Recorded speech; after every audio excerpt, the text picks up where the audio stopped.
brought to you by TechnoSpark 20 series smartphones। नमस्कार, बिहार तक देख रहे हैं आप और आपके साथ मैं हूं हर्षिता सिंह।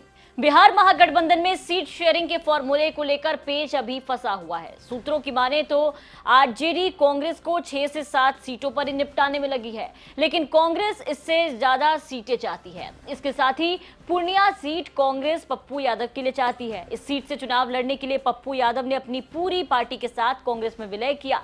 वहीं दूसरी तरफ जेडीयू की विधायक बीमा भारती ने भी अपनी पार्टी से इस्तीफा देकर आरजेडी ज्वाइन किया था। तब से ही कयास लगाए जाने लगे कि इस सीट पर आरजेडी बीमा भारती को अपने उम्मीदवार के रूप में उतार सकती है।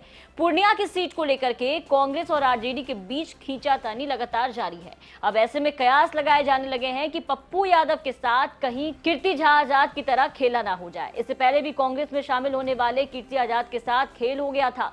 बता दें कि कीर्ति झा आजाद भाजपा के टिकट पर दरभंगा से सांसद हुआ करते थे, लेकिन पार्टी से बागी होकर उन्होंने कांग्रेस की सदस्यता ली और दरभंगा से चुनाव लड़ना चाहते थे। लेकिन सीट बंटवारे में क्या हुआ कि दरभंगा की जो सीट है वो आरजेडी के खाते में चली गई। ऐसे में कीर्ति आजाद ने कांग्रेस की सदस्यता तो ले ली, लेकिन दरभंगा की सीट से चुनाव नहीं लड़ पाए थे। कीर्ति आजाद को दरभंगा की सीट दिलाने में कांग्रेस सफल नहीं हुई। कांग्रेस ने उन्हें बाद में झारखंड से टिकट दिया। अब ऐसे में पप्पू यादव भी पूर्णिया की सीट से चुनाव लड़ना चाहते हैं, लेकिन आरजेडी में बीमा भारती के शामिल होने के बाद पेच जो है सीट को लेकर के पूरी तरीके से फंसता हुआ दिखाई दे रहा है। आपको बता दें कि पप्पू यादव ने कांग्रेस ज्वाइन करने के पहले लालू यादव और तेजस्वी यादव से मुलाकात की थी। पप्पू यादव का कहना है कि उनकी बातचीत भी हुई थी। उसके बाद वो फाइनल कॉल लेने के लिए दिल्ली गए और वहां जाकर के राहुल गांधी से मुलाकात की और फिर कांग्रेस की सदस्यता ली, कांग्रेस में शामिल हो गए।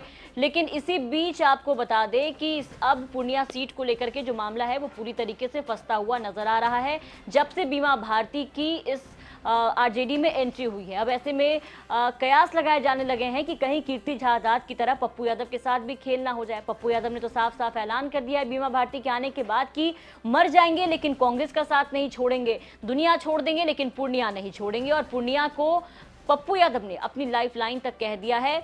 पप्पू यादव ने इशारा कर दिया है कि पूर्णिया सीट वो लड़के ही मानेंगे। अब महागठबंधन में देखिए कि सीटों का जो पेच है वो सुलझने की बजाय दिन पे दिन उलझता जा रहा है।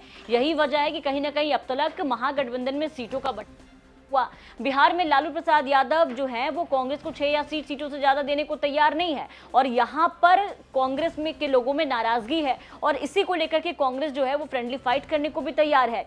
इतना ही नहीं, इन सीटों में कांग्रेस को उनकी मनचाही सीटें भी नहीं दी जा रही हैं। इसलिए कांग्रेस में देखिए कि प्रदेश स्तर से लेकर के केंद्र स्तर पर नाराजगी जो है वो बढ़ गई है। कहा जा रहा है कि पप्पू यादव ने अपनी पार्टी जाप का विलय कांग्रेस में राहुल गांधी और प्रियंका गांधी से बातचीत के आधार पर किया था। पप्पू यादव को कांग्रेस के शीर्ष नेतृत्व ने पूर्णिया की सीट लड़ने को लेकर के आश्वस्त किया था, लेकिन आरजेडी अब पप्पू यादव के लिए पूर्णिया और तारिक अनवर के लिए कटिहार सीट छोड़ने को तैयार नहीं है और आरजेडी कांग्रेस इस सीट को लेकर के आमने सामने है। ऐसे में कांग्रेस के भीतर इस बात की चर्चा जोर पकड़ रही है कि पप्पू यादव का हश्र कहीं कीर्ति आजाद की तरह ना हो जाए। अगर ऐसा होता है तो कांग्रेस जो आश्वासन दे रही थी पप्पू यादव को वो सब के सब बेमतलब साबित होंगे और उसके बाद देखना दिलचस्प होगा सीट बंटवारे के बाद कि अगर पूर्णिया सीट पप्पू यादव को नहीं मिलती है तो पप्पू यादव ऐसे में क्या कुछ करते हैं। आपको क्या लगता है इस पूरी खबर पर? अपनी राय कमेंट करके जरूर बताएं और बिहार की तमाम खबरों के लिए आप बने रहे बिहार तक के साथ।